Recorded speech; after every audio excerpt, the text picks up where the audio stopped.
Welcome back. We've calculated how many swallows it takes to carry a coconut. Now let's see if a single swallow can carry any other fruits. Repeating the same calculations for an apple, we need 6.4 swallows. For a cherry, we get 0.4 swallows, and great, we've found one that works. One swallow would be able to carry a cherry. However, looking back at these three calculations, we're repeating the same 60 divided by 3 a lot. Wouldn't it be great if we could store this value and then use it when we need it? We can do this with a variable. A variable provides us with a way to label and access information. We create variables with the name of the variable on the left and the value we want to store on the right. This is called an assignment statement.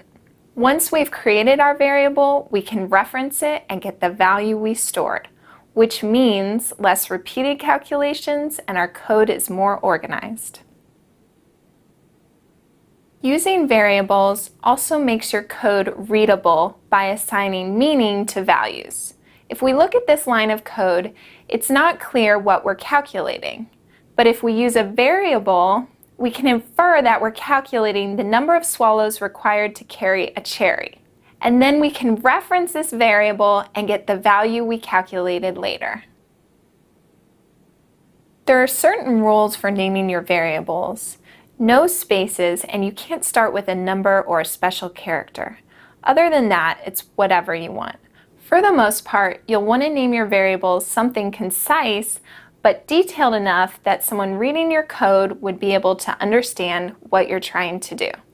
For instance, we could have named our variable swallow carrying limit, but instead, to be concise, we named our variable swallow limit. PEP 8 is a Python style guide that recommends using lowercase with underscores for spaces. So if you want to be Python stylish, we recommend following that suggestion.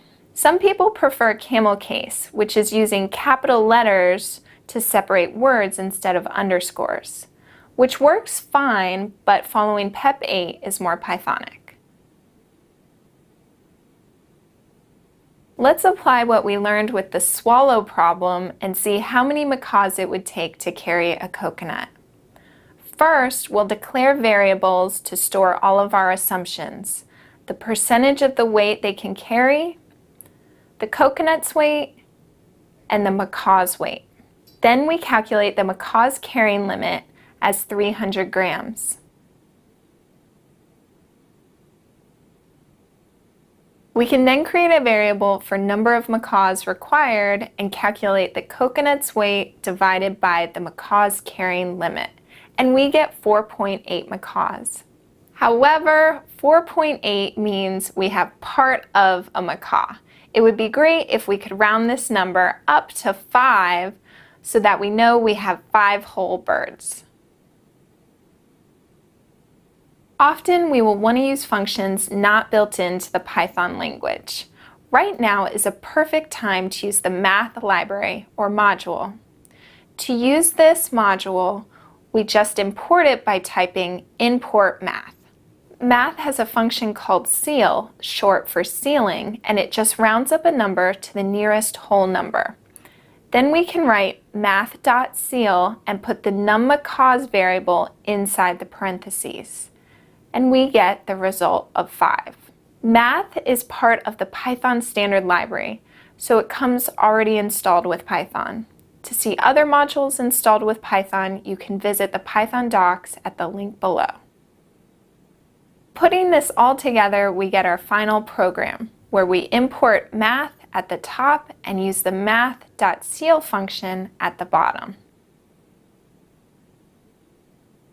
So now it's your turn to practice some more Python with variables in the challenges. Good luck!